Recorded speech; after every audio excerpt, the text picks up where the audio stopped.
when does a pizza cease to be pizza? It's like, it's not a pizza once it's a corn tortilla with like cilantro and onions on top and like beef. It's like, that's a taco now. It's just, that sounds ridiculous, but that might be the most ridiculous thing I've ever said. But it's like, sorry, I drink a lot of coffee really fast and haven't eaten. So I'm like, I feel like I'm floating out of my body right now. I'm really sensitive to caffeine.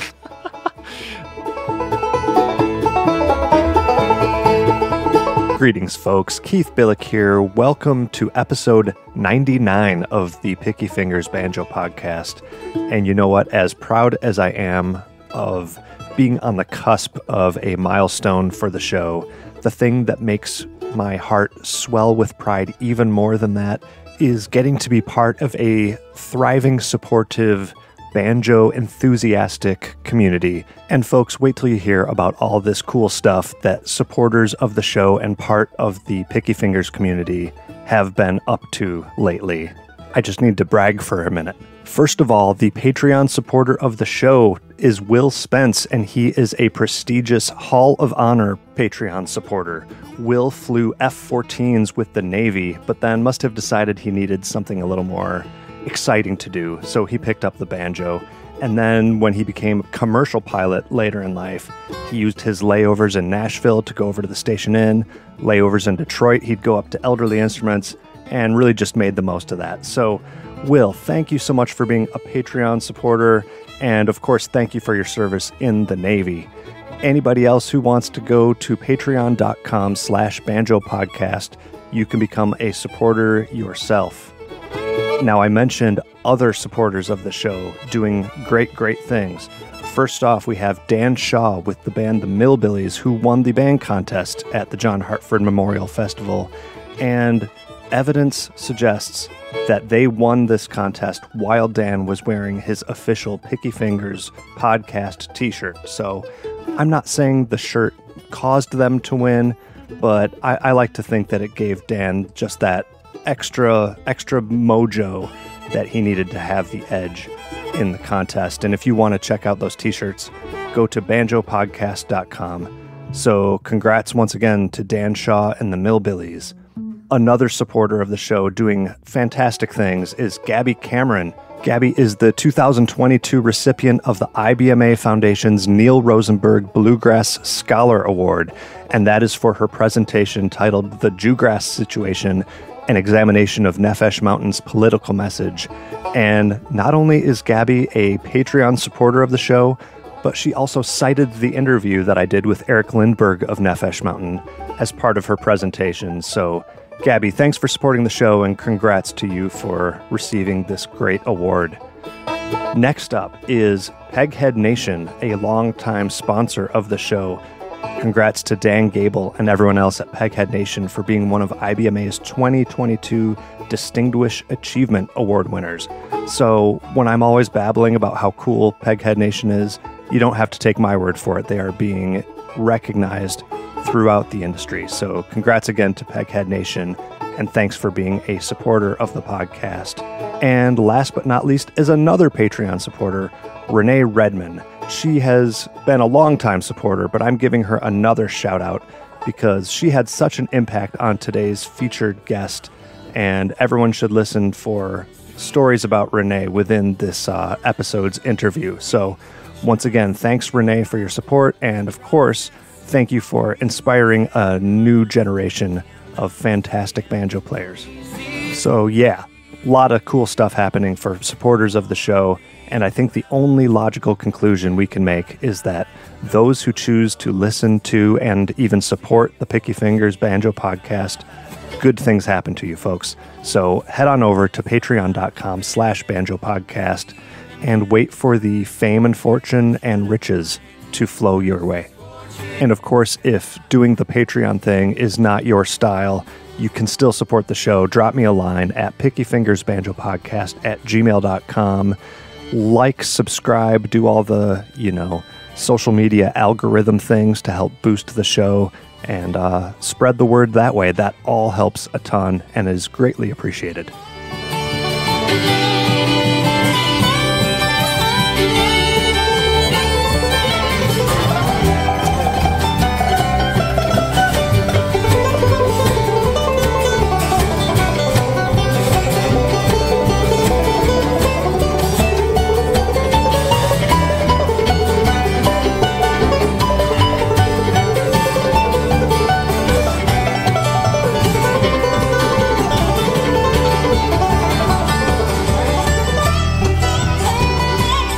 This episode's featured guest is Caleb Dostal of the Lil Smokies.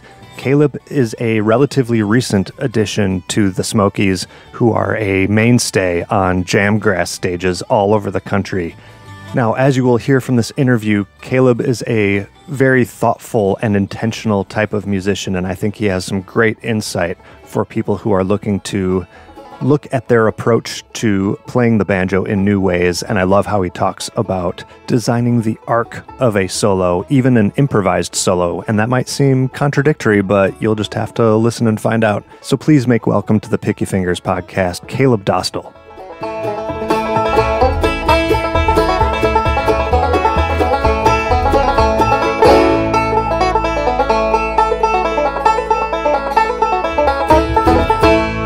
I live in Missoula, Montana right now. I've been out there since I was about 9 years old. Yeah, shortly after I moved out there, my mom, she put a bluegrass record on, and it had the first song that came on was Dueling Banjos, actually. And so you moved out there like with your family as a kid kind of thing? Yeah. Okay. And that's still where I'm at, and that's where the band that I currently tour with, the Lil Smokies, originated. And so, yeah, shortly after we move out there, my mom, she puts on this bluegrass record, and it was Dueling Banjos, and I think it was just that juxtaposition between how it starts and then the rolling banjo sound. Yeah. That I just, like, the second I heard it, I was like, wait, how do you make something sound that way? Huh. You know, it started out of curiosity. It was like, because it sounded to me like there were two instruments playing at once when I heard that, because it starts out with just like a linear melody, like, you know, we're not going to do that. Yeah. But, and then when it kicks into that like rolling Scruggs banjo sound, I think that juxtaposition between the two made me curious. It was like, because that's kind of what you do as a banjo, is you play melody and rhythm at the same time. That's like what's so cool about Scruggs. And so I just was curious how to do that. And I wanted to do it immediately. And I didn't know this at the time, but I was doomed to be a banjo player because my grandpa played, and so did his. Oh, so apparently it like skips a generation. Somebody's cursed to have to endure this instrument. Is this your maternal or paternal side of the family? Maternal. Okay. Yeah. So your mom did not play or anything like that? No, she loved bluegrass music and grew up with it around the house and stuff. But which is why she had this Dueling Banjos record to put on. That's cool. She's a bluegrass fanatic, and she absolutely encouraged this. The second that I was interested in it, she took me around to festivals all over the country. We'd go all over the place together. And I was only 11 years old when I started playing, and she... And didn't have any idea about your grandfather or whatever no it would be, great-great-grandfather? Yeah, I had no idea when I started playing, which is so spooky. And how curious. Yeah, there was no escape from my fate. So, well, and that's great that you had such internal support at home too. Absolutely. Yeah. So how did you actually come to get one in your hands and start learning how to put things together? Yeah, so there was a like really crappy little like tiny guitar laying around the house, and I was like downstairs like picking out the melody of Dueling Banjos like on it. And my parents are like, wow, he really is going at it. And so they got me a banjo. And there was a local group that was playing around Missoula. I can't remember. Her name is Renee Redmond. She really played a pretty vital role in the early days of my exposure to bluegrass. But she had a little group that played around Missoula. And they used to play weekly at a Golden Corral in town. And so my mom remembered that, and she picked up one of their CDs, and there was a phone number on the back of it. And she's like, let's call them and see if they have stuff going on. Okay. And she did. She had an open mic thing going on at a place called Wheat, Montana. And this is still Renee? We're still Renee, yeah. Okay. And she had a weekly thing called Kids in Bluegrass she would do. And you could get up and play tunes. She'd have like a 30-minute segment. And so I was immediately after I started playing, had a place to go perform in front of people once a week. It was insane. And I'm so grateful for that time period in my life and for the role that she played and all that. What kind of stuff were you learning? Like what would we have seen young Caleb performing at those things? I was immediately obsessed with the really trad stuff. Like I loved Earl Scruggs and I loved J.D. Crowe. The Bluegrass Album Band was all I listened to. Darling, you tore the toy apart. I think I played the game right from the start. This toy heart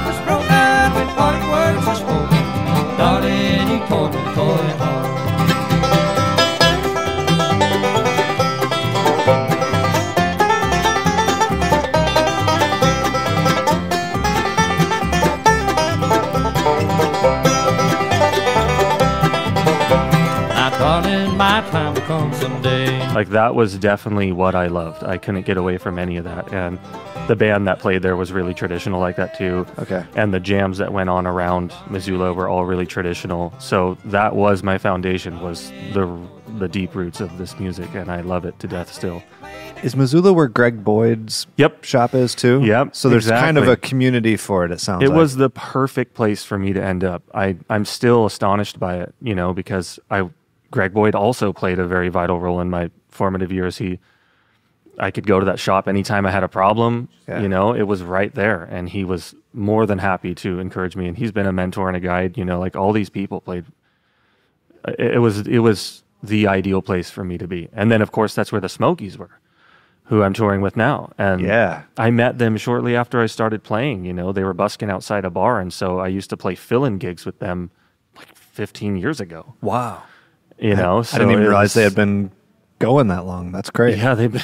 Yeah, I don't think they knew either until recently. Yeah. So, what were you actually doing to learn? Were you taking lessons, or are you just able to figure things out by ear? Yeah, well, I definitely was just learning by myself, like self-taught for a little while. I picked up those videos, the Murphy method. Sure.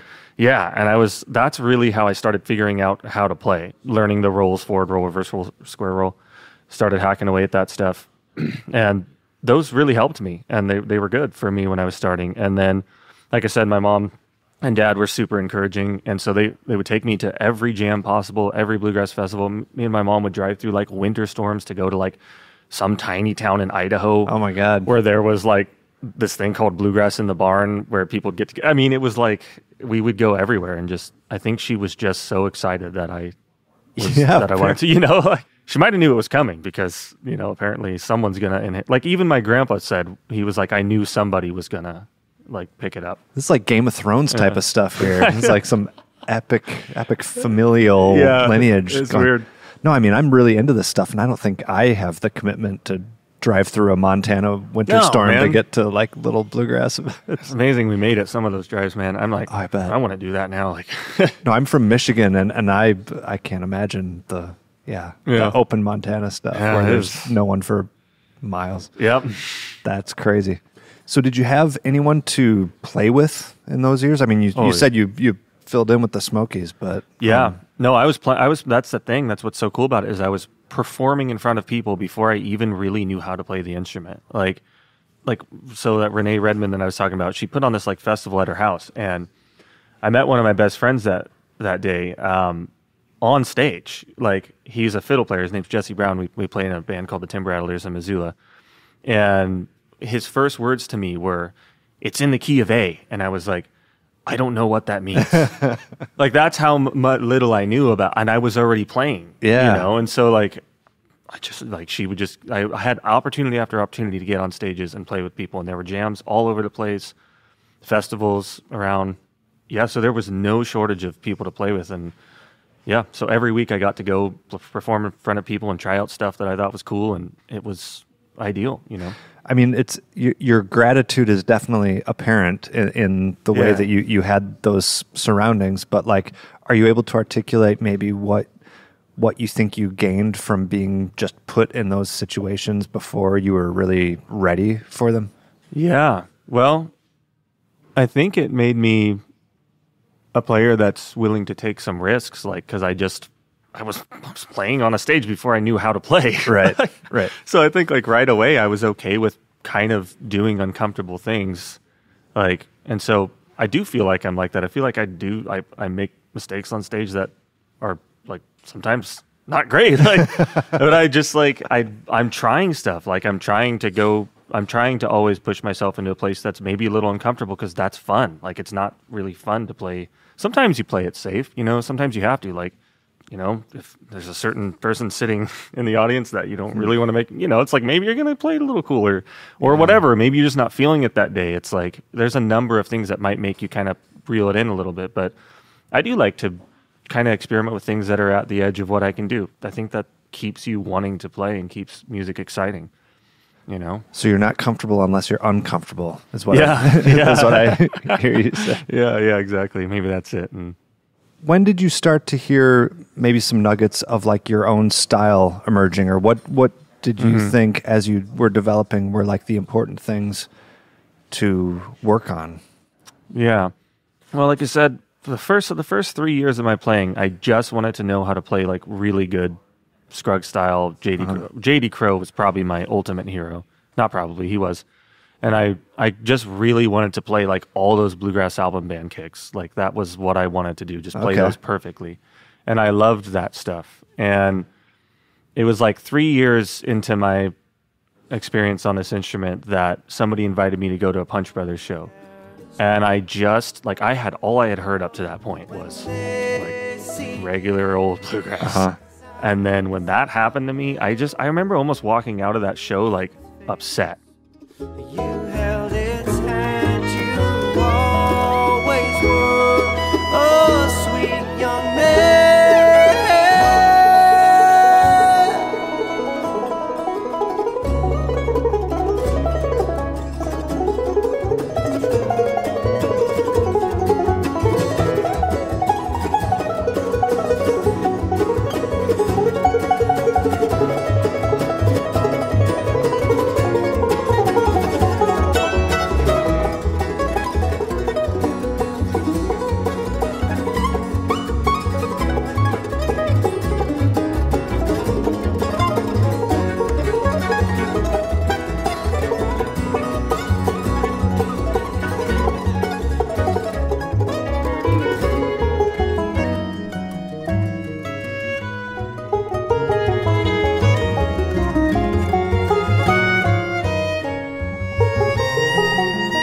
What was that? What do they think they're doing? You know what I mean? Like I was so taken aback by that again, I was just curious. So I went to a local music store and bought every record they had.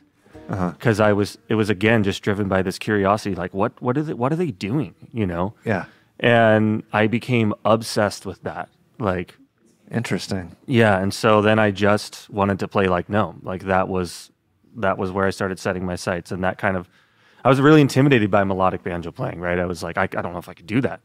And I started messing around with some stuff, and I was like, oh, this actually makes perfect sense. It's like, use the open strings where you can, you know, you kind of maintain that rolling banjo engine on the right hand, but and so it made sense to me. And so I started learning fiddle tunes and stuff and got really excited about that style.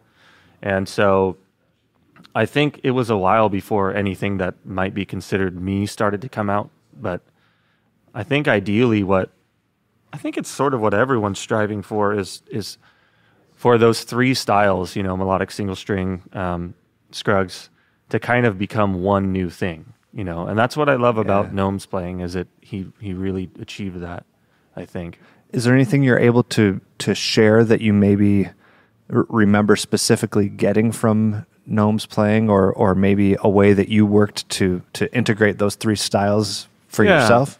I mean, the thing that struck me about his playing is like, there's like a Brian Sutton record that he plays on where I can't remember the tune, but he's just like, he's playing the melody like not only note for note, but every single little pull off and trill, and like every little thing is like exactly the same as how the fiddle or the guitar would play it. Yeah, and that's what blew my mind. And so I think I pay a lot of attention when I'm putting together a song, a tune, to those things, to making sure those things are in the right places and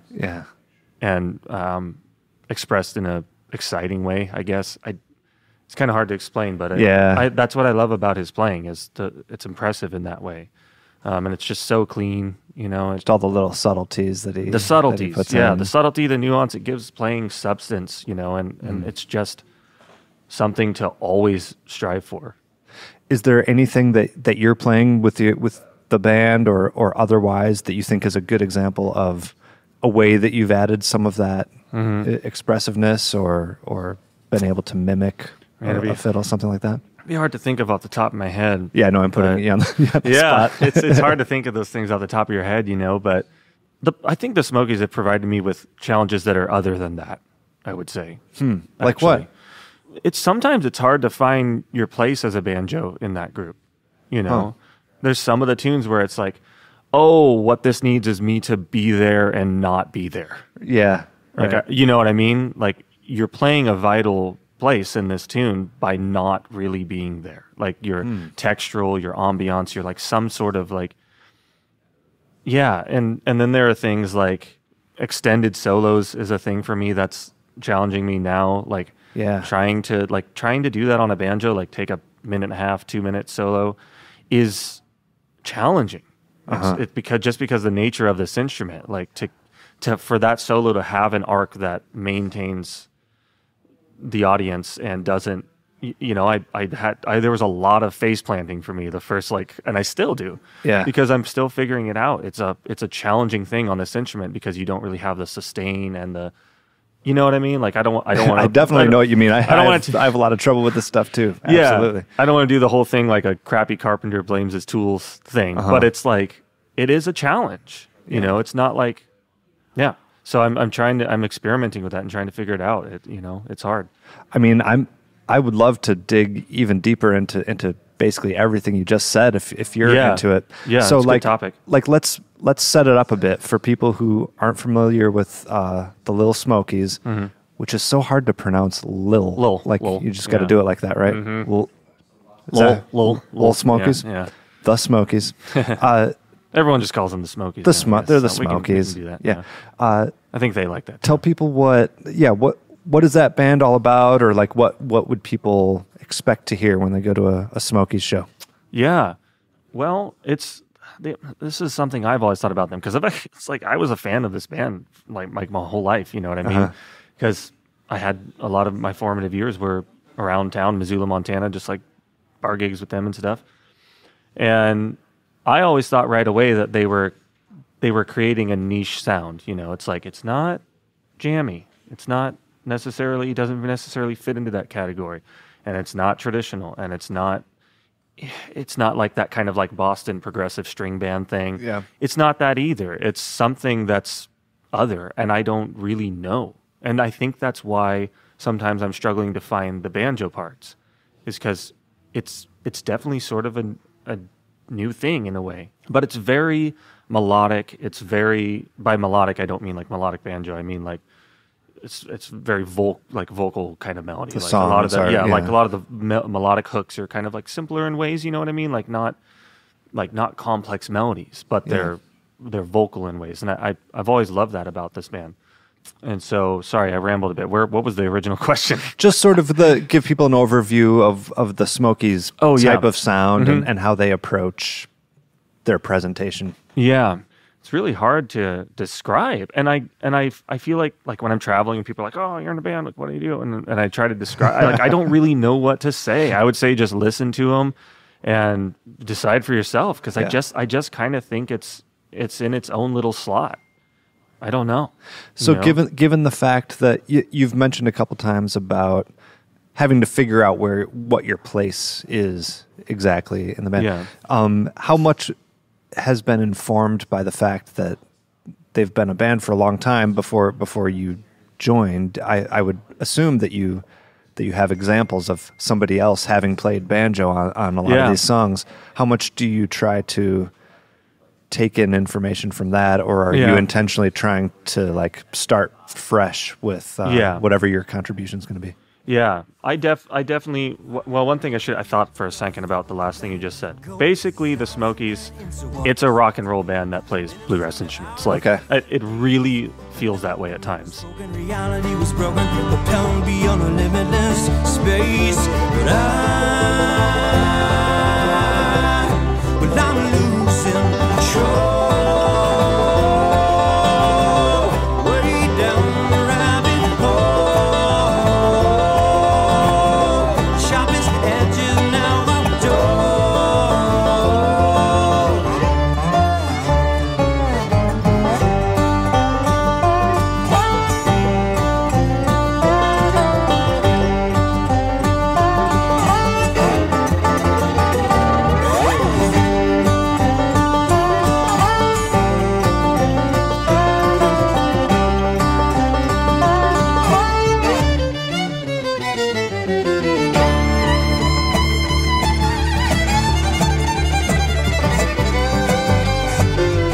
That's maybe like a oversimplified way of saying it, but like it kind of comes across that way at points. You know, there's a lot of 70s rock influences and Americana and stuff like that.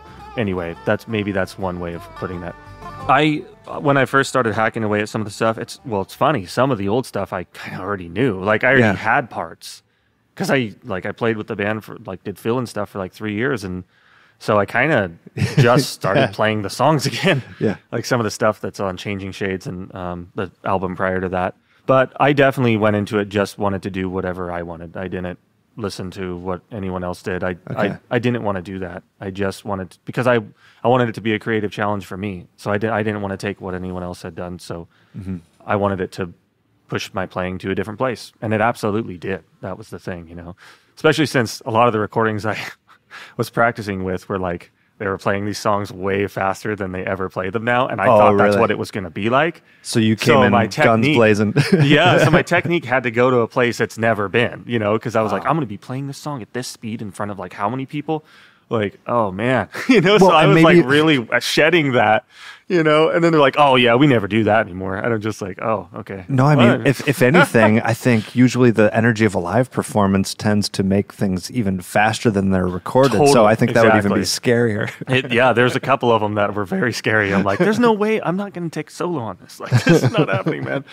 So yeah, for sure Folks, we are in a golden age of online instrument instruction, and at the top of that world is Peghead Nation. Peghead Nation has streaming video courses in banjo, guitar, mandolin, fiddle, dobro, upright bass, and ukulele, so you can learn bluegrass, old time, and plenty of other styles from some of the most talented players and instructors in all of roots music. Check out the courses they have, and this is just for banjo. You could get beginning or bluegrass banjo with Bill Evans, clawhammer banjo with Evie Layden, Wade Ward style banjo with Bruce Molsky, the banjo according to Danny Barnes, and contemporary bluegrass banjo with Wes Corbett. Each of those courses include high-quality video lessons, downloadable notation and tab, play-along tracks, and plenty of tunes and songs to play. And the best thing yet is you're going to get your first month free just by being a listener of this show. So go to pegheadnation.com and use promo code pickyfingers at checkout and claim your free month of the best instruction out there. And if you find yourself needing a banjo or accessories to get ready for those Peghead Nation courses, I highly recommend you check out Elderly Instruments, which is the world's most trusted source of new, used, and vintage stringed instruments, including banjos, guitars, violins, mandolins, ukuleles, all that stuff. They're going to have the best instruments you can find anywhere, and we're talking everything from the more affordable instruments for people starting out on up through the most highly sought-after vintage instruments. Elderly Instruments has been family-owned since 1972, and if you can't make it to their Lansing, Michigan showroom, you can see their full selection at elderly.com or give them a call at 517-372-7880 for some professional advice on all of your banjo and other stringed instrument needs. And you know what all these stringed instruments have in common? They all sound better with GHS strings.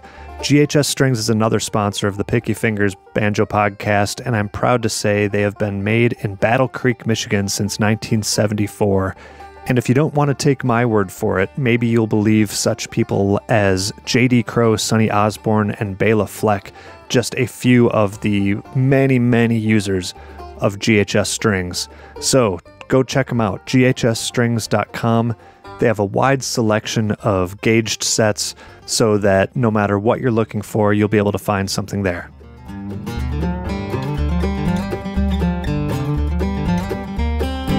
You mentioned that I forget what your exact phrase was, but you said something about you've taken your playing to places that it hadn't gone before and trying to work out these songs. Are there any like specific song examples of something that you came up with that old Caleb would not have probably thought to do? Yeah. Well, a lot of it was like trying to figure out, like I talked about with these extended solos. You know, there's a lot of songs where we do go into like a little bit of a extend. I'm not sure I would call it a jam, but like extended solo sections. And I just kind of would put put it on and just hack away at it, and just like really what you're doing is finding what doesn't work. Like, I don't know if you're finding what works. You're just hacking away at it and listening and being like, that was really bad. Like that didn't achieve. And listening back to live recordings, some of the first ones I played with the band, just being like, that really was awkward when you did that. It didn't work at all.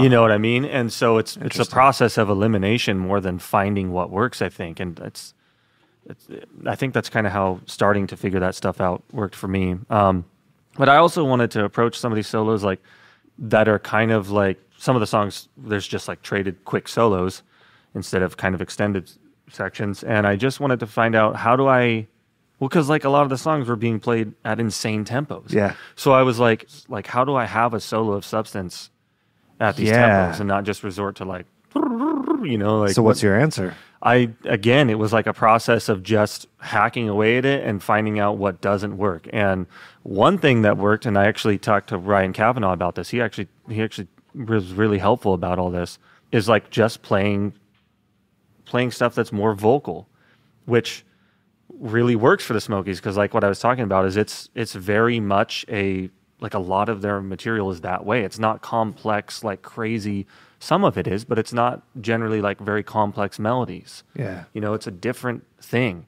And so like just like more vocal, like double stoppy kind of stuff, like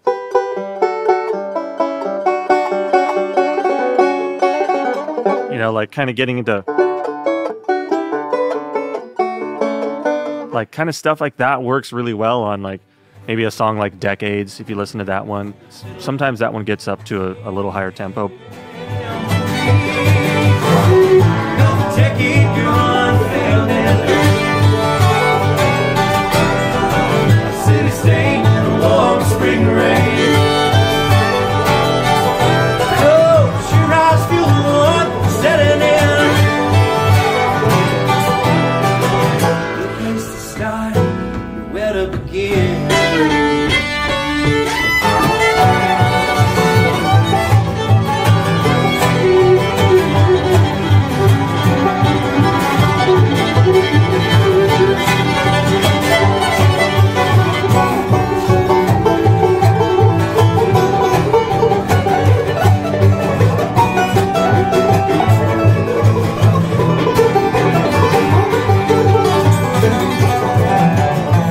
So coming into the solo with stuff that's just like bigger, kind of like chordal or melodic kind of stuff like that, and allowing yourself to improvise with that, like go anywhere with it.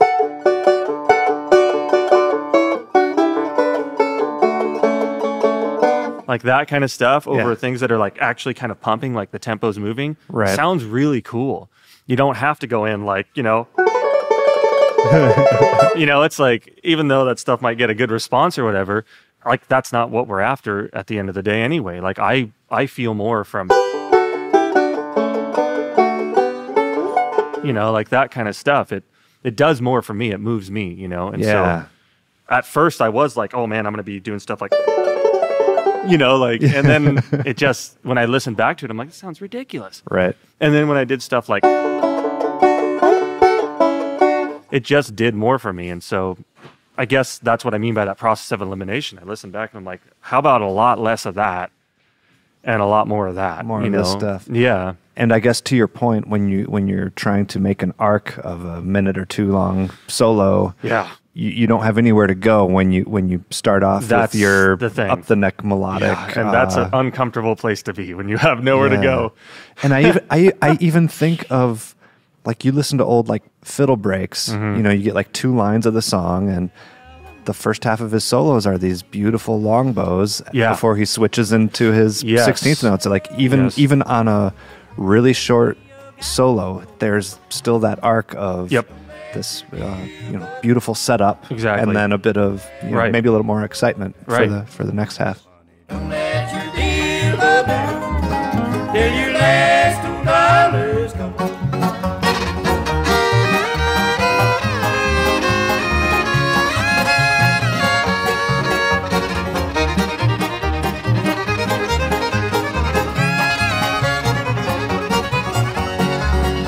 I'm going down the railroad track.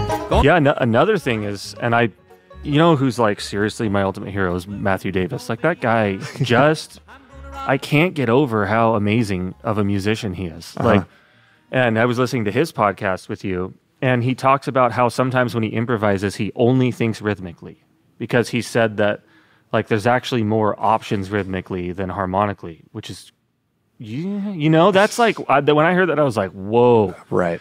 You know, because then I'm like, well, I don't have to think so much about like doing stuff like this or whatever.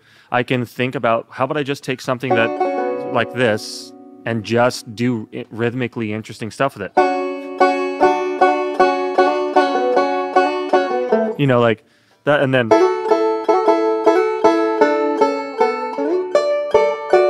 you know, just like that's, and you hear that in his playing, and it's the most exciting thing about his playing to me is, you know, because fundamentally at the end of the day, we all have the same fretboard to work with. Yeah. It's more about, well, I just thought that was not so exactly. cool. We'll get to your well, fretboard. Yeah, that's true. But so that's another thing I started thinking about is like, how about approach these solos rhythmically? How about your priority is thinking about how to make it interesting rhythmically? And that, I just love that. When he said that, it's something I've never forgotten and like think about a lot more now.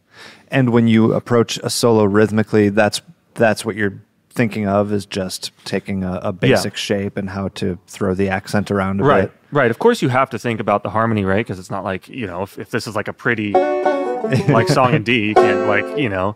Right. So of course like common sense there, but like, yeah, it's just that I think that what you make your primary focus in your head when you go into a solo is just, you just walk into it saying that. And it does something different to your playing. It just does, you know? Yeah. And I've really noticed that to be an insanely helpful thing for generating new ideas and staying excited about music. It's because it's it's obviously such an important part of music. Yeah. It's like, it's not music if there isn't rhythm. It's just like frequencies. Yeah, right. You know, it's just, so I just think that's so cool, you know? Yeah, I think I have the same respect for Matt's playing as you do. So anything he says, I'll just take it. That's a good idea. Yeah. Amazing. Such a good guy too. In a more general sense, do you have a way that you work on improvising?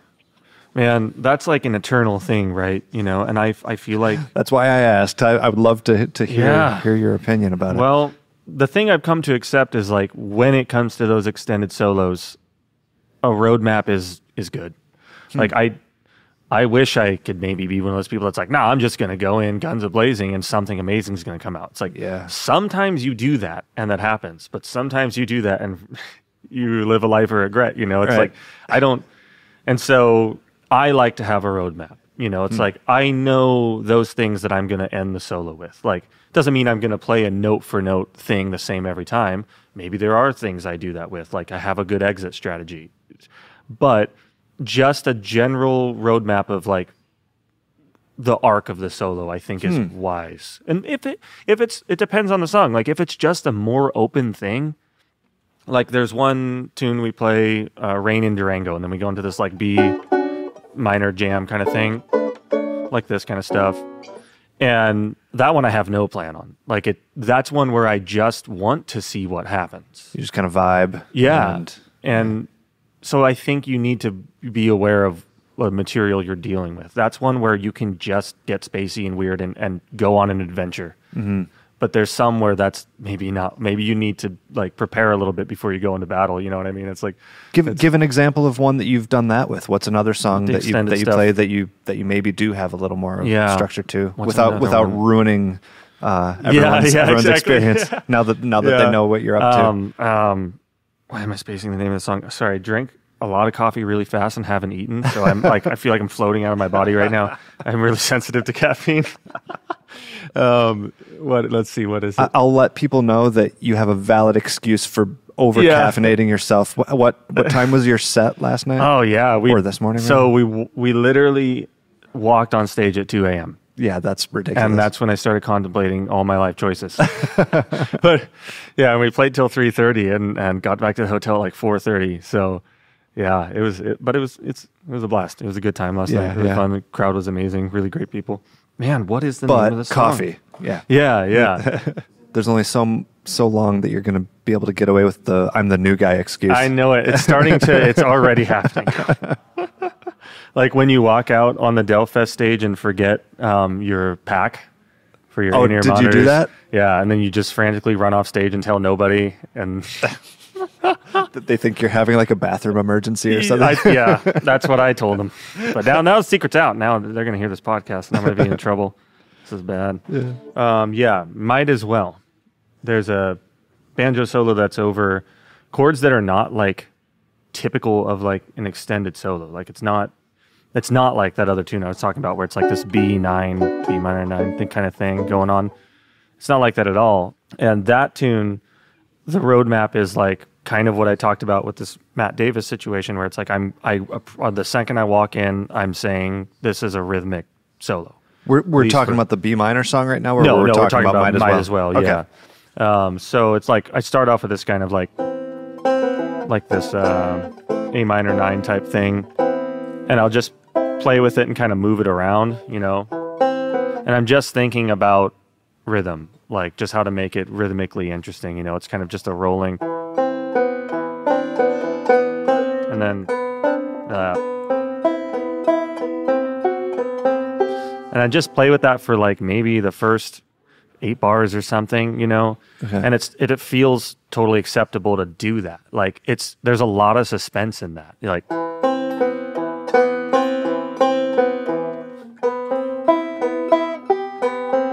especially over the chords of that tune. Yeah, what is the band doing during all that? Oh, the starts on a C, E minor, G, D. So it's like,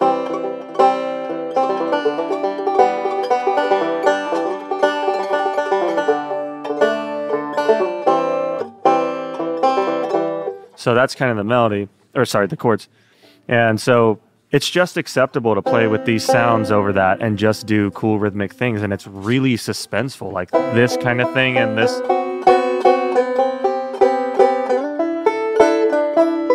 Like all that kind of stuff has cool. A lot of suspense. And so the audience is immediately like, what is going to happen? Right. You know, and that's what you should do. Like that is one thing I do feel firmly about with extended solos. It should be like a little mini like heroic adventure. It should like, I love that.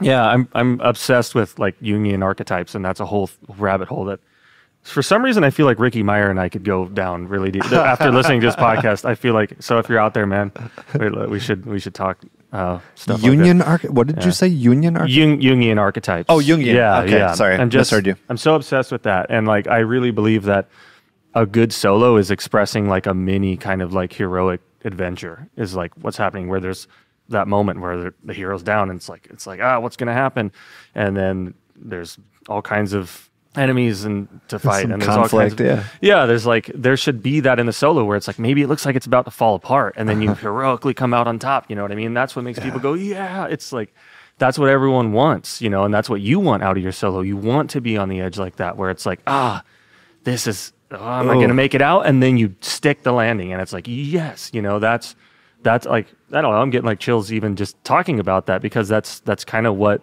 you're always after. Oh yeah, I love that. Yeah. That's cool. So I do feel firmly about that, as strange as that sounds, that like that's what a good solo actually is. And so keep going with it. Where does it go after you've built the suspense or so there's like these kind of sounds going on. And I know like a younger version of myself used to think, well, that's not improvising. Like you're using the same thing, but that's not true. You know, it's like, I firmly believe that that's not true now. That it's okay to go in with like, these are my tools I'm using for this solo. Because that's what music is anyway, is it's eliminating a bunch of possibility down into one, you know what I mean? It's like, you have to do that. For it to be music, you have to choose a rhythmic motif. You have to choose a melody. You have to choose chords. It's just like cooking. It's like it wouldn't make sense if you just took every spice there was and threw them all in. It's like that doesn't taste good. Nobody would eat that. And it also doesn't make sense that after you've figured out a spice that works for a dish, you're not allowed to use that anymore because you've already done that exactly. before? Exactly. It's like in this dish, these are the things that are generally used. And then you play around a little bit with things. You know what I mean? It's like, when does a pizza cease to be pizza? It's like it's not a pizza once it's a corn tortilla with like cilantro and onions on top and like beef. It's like that's a taco now. It's just that sounds ridiculous, but that might be the most ridiculous thing I've ever said. But it's like I'm trying to make excuses for why I'm not actually improvising. I'm just, but there's like, I think it's okay to say this is what have creatively selected. Mm-hmm. And then do creative things with it, because there's a billion things you could do anyway if you just start here, so I have a roadmap and I kind of start there, and then start getting into this, like I'll tease the melody a little bit. This is just simple little melody, and so I might just kind of like, and at that point it's something that the listener would probably be familiar with from having heard the song up to that point, right? Because you've kind of had them on the edge, right? Yeah. And then they come back to being like, oh, this is some solid ground. Like they were on shaky ground for a minute, and then it's like, okay, I'm with you now. Yeah, things aren't quite, and so you can play with that.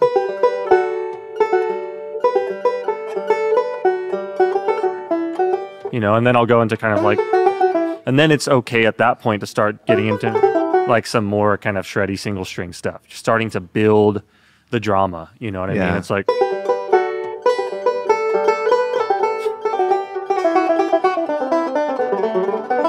like you can start getting into stuff like that. It's totally acceptable. And then at that point, one thing that's really awesome about being in a band with great musicians is they'll follow you. Yeah. And so then I think you can at that point kind of almost let go of the roadmap, because there's something about that when they start building up behind you, that you just go into a place where you lose track of like time and space and all that, and you just are truly in the flow kind of thing. And so then from there, I kind of do let whatever happens happen. And the coolest part about it is it's usually good, because you're just excited and you're feeling that rush and that thrill that we all love about playing music. So do you think maybe in a way that having your roadmap, setting up this tension, it's good for the listeners, but it might be a tool that you're using for yourself to get yourself focused on the right frame of mind? Yeah, that's true. That is so true, because I've noticed how many times in my playing, what makes a solo face plant is that I'm just like thinking about things in my head. It's like you're not present. You're just like, what am I doing? Why am I thinking about that right now?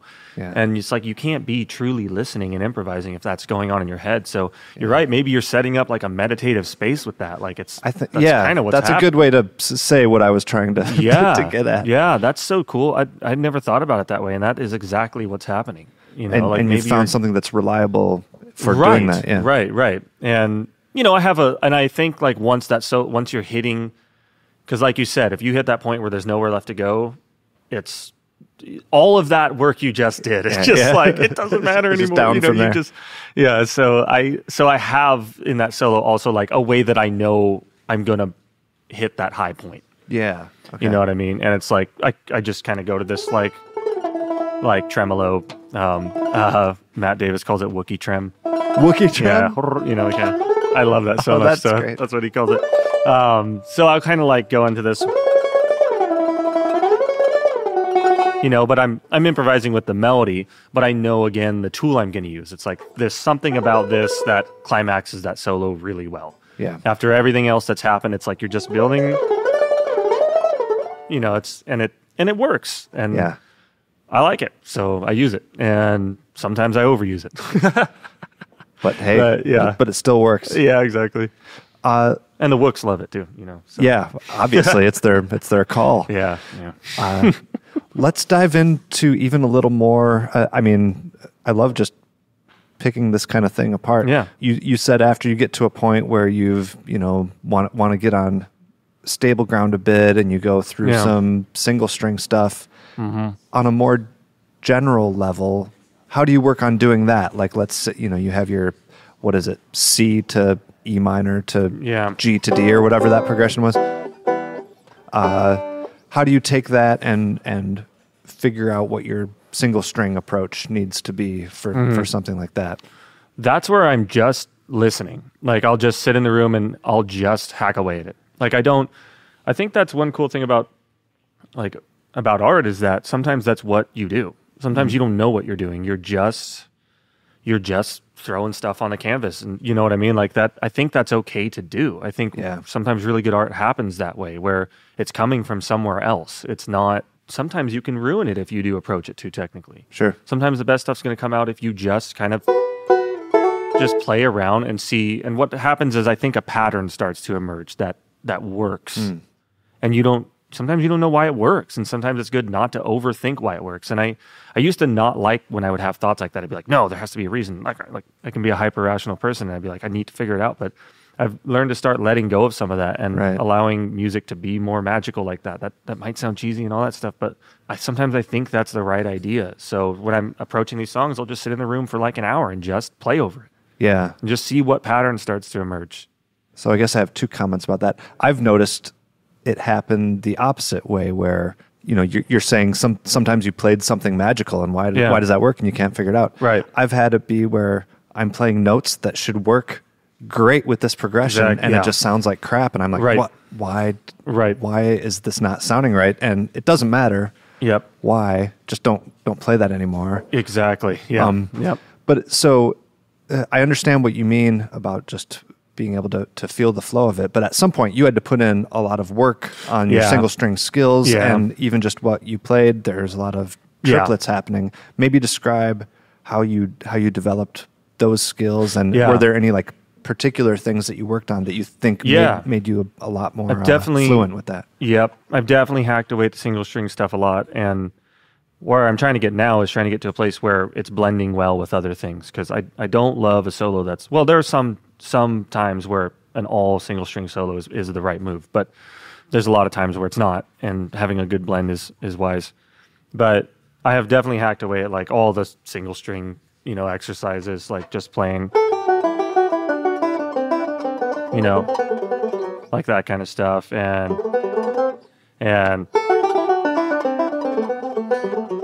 all that kind of stuff, playing the thirds. Okay. And there's one thing I love recently that I've learned from Ryan Kavanaugh. He gives really great lessons. You should check it out for sure. Why do we need to when you're about to tell us everything? Yeah, that's true. I know. I might just ruin it. I just give away all his secrets. I'm sorry, man. This is a cool thing, though. It just really builds a really precise left hand and right hand, I would say. He'll play, this is thumb, index, middle.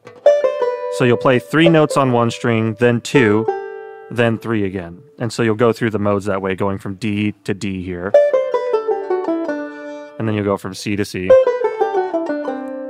Okay, I'm not complete. I mean, I'm following the notes, but something that you said with the right hand, it's a forward roll on that, basically on that one string. Yep. So you're going, the whole right hand pattern is thumb, index, middle, and then thumb, index, thumb, index, middle, thumb, index, middle. Okay. And it's really cool. It starts to build an insanely precise right hand.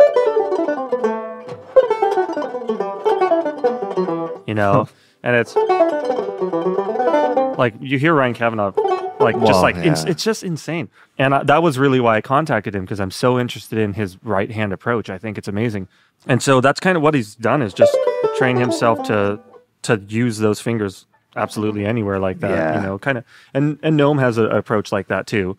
With his like I'm sure a lot of people have been checking out his Artist Works thing, and he takes you through that whole. Which is, all that stuff is so useful. And I think it's mostly useful for what it does to your right hand. It makes your right hand so sensitive and precise, and it really gives you a touch that's invaluable, I'd say. But now Gnome's approach is to play what you were just doing melodically, though. Yeah, but you've taken the same patterons and transferred them over to that Ryan Kavanaugh right hand. Yeah, I want to hit it from all angles, really. Yeah. Because Gnome's got that cell theory that is just so good, and then he'll extend it, and then that's so useful because it keeps things sounding banjo-y, right? All that stuff. But I think I mostly am interested in it for what it does to your right hand technique. Just being able to do that really smooth, which I'm not achieving. It's really cool because There was a period of my playing like with the single string stuff where I got stuck in these little boxes, like this is that first inversion of the G that we know about. I'm on the 9th fret here playing that common G shape. And I got like into these kind of things, and I learned all those, you know. Sure. But then I was like stuck in these little, which is fine, but it's also good to see the neck kind of vertically. I felt like when I was doing a lot of that and nothing else, I was seeing the neck horizontally. Like I just see these little boxes, if that makes sense, horizontally versus vertically. And I know that Wes has a solution for this too, which is like he sees this as a position. I'm playing like a G chord, but it's a more spread out version where you've got the G in the bass. I've got a D on the 7th fret of the 3rd string, and then I've got a B on the 9th fret of the 1st string. Yeah. And he sees that as a position, all that. And then he sees this one as a position. And then he sees this as a position. And I think that doing this exercise achieves that too. And what I like about it is, so I modified, I'm on a bit of a rant here, but I'll sum this up. I modified this a little bit, this thing Ryan Cavanaugh showed me, by combining it with those other traditional scales. So like I'll go down, I'll descend with what he showed me, and then I'll ascend with those kind of old single string positions that I learned. And then I'll go down with his again. And then I'll go back up with Oh, interesting. So then you've, once you do it that way, you're hitting those kind of vertical and more horizontal scales at the same time.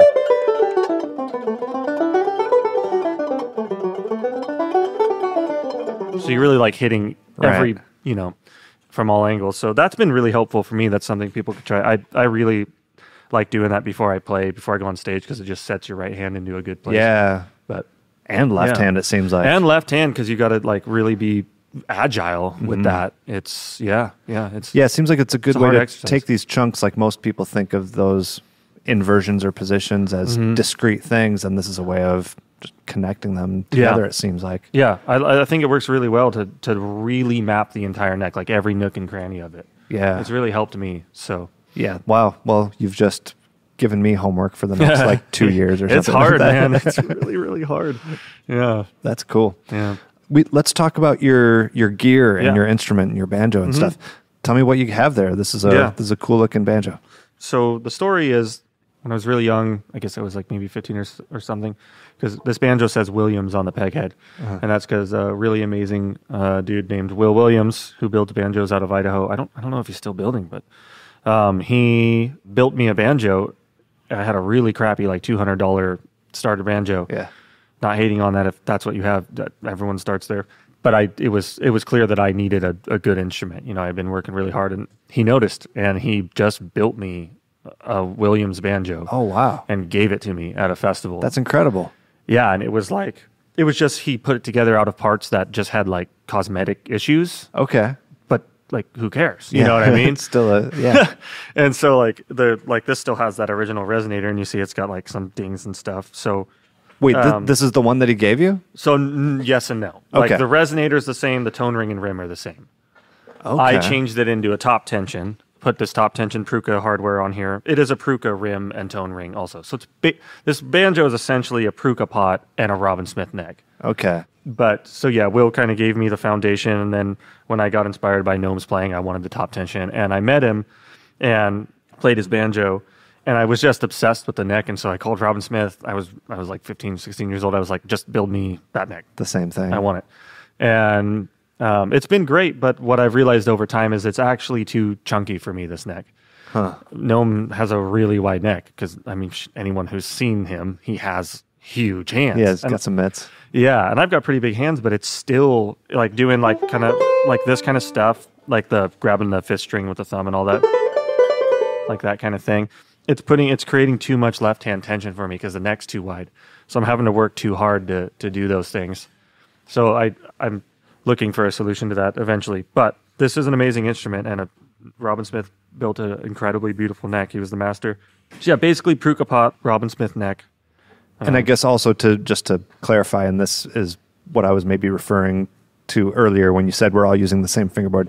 Yours even has that the gnome. Yeah, it's got the extension. Yep. So that, which is a cool thing, but also created a problem for me that I'm also trying to resolve right now, because I don't like how short this bridge is. I want a taller bridge, but as I put the taller and taller bridge on, the action gets unplayable for my preferences, and you can mitigate that with all kinds of things that we all know about, but it really is destructive to the tone to my ear. Okay. Like when I start tightening that coordinator rod in there and start adjusting the truss rod, it just gets really thin and plinky. I want that wide open, warm, like Bela sound. That's why you got this style of instrument in the first place. Yeah, that's what I'm after. So what needs to happen is somebody needs to cut the heel to adjust the neck angle, which if you're out there, please, I will pay a handsome price, because I have called so many people and nobody wants to do that job. So I would love that if somebody would do that. Apparently it's a very, very sensitive issue, especially because people, like when I tell them it's a Robin Smith neck, they're like, oh, right. Yeah. So apparently it's a pretty tricky thing, especially with this extension. But basically what I'm saying about that extension is that it raises the neck off the instrument quite a lot higher, because look at how thick that is. Well, right, but I guess I'm also realizing that as soon as you change that neck angle, now all of a sudden the fingerboard extension is going to be like a ramp. Stuff going on. So somebody, but it's really what needs to happen, and because it's so weird. Like even with this bridge on, it's lower than a 3/4. I just put this on the other day because I liked how it sounded and felt. I had a Purcell bridge on there that was a 3/4. Those Purcell bridges sound amazing, but it was hard to play, and I've tried every trick in the book to mitigate the action issue, and it's just not working. So I just need that neck angle to just go the slightest bit, and then it would be like it would play like butter, But so I'm trying to figure that out. So if you're out there and want to work on my banjo, okay, there you go. Take us through everything else, what you're using for bridge picks and anything else that you're partial to. Yeah, I've always just used the Nationals. I love them. I can't use anything else. I've tried, and I can't change. These are current model Nationals? Yeah, just like modern Nationals. And I just can't play with anything else. I've tried all the hip stuff, and I'm just like, I can't do it. I'm so hooked. I've always used these since I was 11 years old. I've never done anything else, and I can't change it. The blue chip pick sounds incredible. I like how it feels. So I've always used the blue chip. Strings, I've got 10, 11, 14, 22, 10.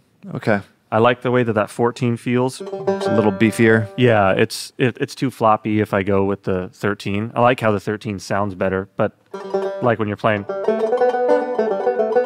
like that kind of thing. Okay. Like these little like 3 fingers on one string type of thing. It's too floppy for me with the 13. Okay. I don't, and especially when I start playing live and you're digging in a little more, I just can't handle that 13, so I put the 14 on there because it sounds kind of weird, right, to go 10, 11, 14. It's kind of a mix of like a lighter and medium, but I like how that feels, so that's what I've been using. Cool. What other gear kind of things? Is there something I'm missing maybe? I mean, you have capo and a tailpiece and stuff, but only if it's like pretty something that you've thought about. Yeah, Elliott capo and just the Pruka standard tailpiece with the cap removed, like we're all doing these days. Yeah. How about like stage gear, pickups, microphones, stomp boxes, and any of that stuff? Yeah, I'm definitely not a gearhead. I mean, like all that stuff makes me feel like I just know nothing. So my thing is, I've got the Fishman pickup, and then I use the Audio-Technica clip-on microphone, and have those signals independent in my ears, and can adjust them. Oh, so it's not a blended signal in my ears. I can mute the mic if I want. Like if the room is just nasty, I can just mute that and turn my pickup up. So I have complete control over how much of those I'm hearing in my in-ear monitors. Yeah. Which is really nice because sometimes you get to just use that microphone and that's a nice day. Then I just use the Grace DI Felix, and that's about it, man. I don't have any effects. Like all I'm trying to do right now, like because I'm super new to this still, like the touring thing and playing this often, is I'm just trying to get my in-ear mix to be perfect, which is never going to be. But I'm still trying to learn the basics here, like I'm not getting effects and going crazy and stuff yet. Right. I'm just, and really at the end of the day, all I want is for it to sound good. I'm just not interested in effects and stuff. I just maybe reverb would be fine and stuff, but maybe delay, like basic stuff. But I'm not a gearhead or interested in. Not just yet, maybe. Yeah, maybe. Yeah, it's gonna happen. Yeah, maybe it'll get me at some point. I'll catch that bug finally. But so if you're giving yourself both the mic and the pickup individually, does that mean you're also sending both to front of house and a Yes, sound guy? I don't know if you travel with your own sound guy. Yep. Yeah, we're working with a couple different guys right now, but yeah, they have complete control over that, and I trust them. They do a great job. So yeah, I feel like I can not worry about it. Yeah, because at first I was like, no, I have to send a blended signal because I'm. They're going to make sure it's right. Mute my microphone. They're going to crank that pick. I know it. But they don't. As far as you know, especially our guy Waltman. He's amazing, and he knows how I am about this. Okay. So he's on top of it, and so I trust them fully, and they do an amazing job. That's awesome. Yeah.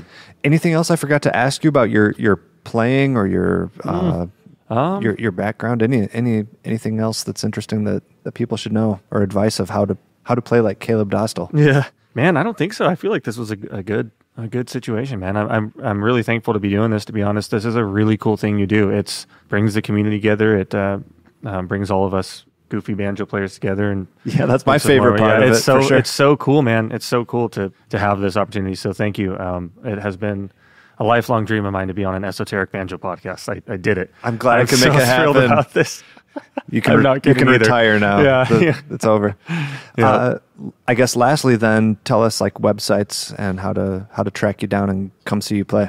Yeah, so you can just check out the Lil Smokies website or Facebook, Instagram, all that stuff. The Lil Smokies, LIL. Mm-hmm. And yeah, we're cruising around all over the place. So we'll be in a city near you, no doubt. That's my main thing. And so, yeah, just keep your eyes peeled on that tour. We'll be out at Telluride, which is a dream come true. Oh, wow. I cannot believe I'm going to walk out on that stage. That's the definition of my dream come true to play that stage. So, by the time this is out, you probably will have already done that. That's great. That's just in a few weeks, right? Yeah, real soon. So that's going to be a moment. Yeah. So if you're out there, come see us doing that. That's going to be. We're all thrilled beyond belief to do that. Yeah. Yeah, but we'll be around. We're touring pretty hard, so come check us out. Yeah. Well, thanks again for your time, man. Especially given the lack of sleep circumstances. Glad between you and the coffee, we could make this happen. No, thank you, man. Again, this is such a special thing you do. So thank you for doing it and working hard at it. It's so cool, man. My pleasure. Thank you so much for listening, folks. The sound clips you heard in this episode were Fortunes by the Lil Smokies, Toy Heart by the Bluegrass Album Band, the first movement from The Blind Leaving the Blind by the Punch Brothers, Sharpest Edges and then Decades, both by Lil Smokies, and then Don't Let Your Deal Go Down by Flat and Scruggs. Thank you once again to Willie Spence, today's Hall of Honor Patreon supporter of the show. Head over to patreon.com/banjopodcast to support the show yourself. But that's going to do it for me. I'll see you all next time.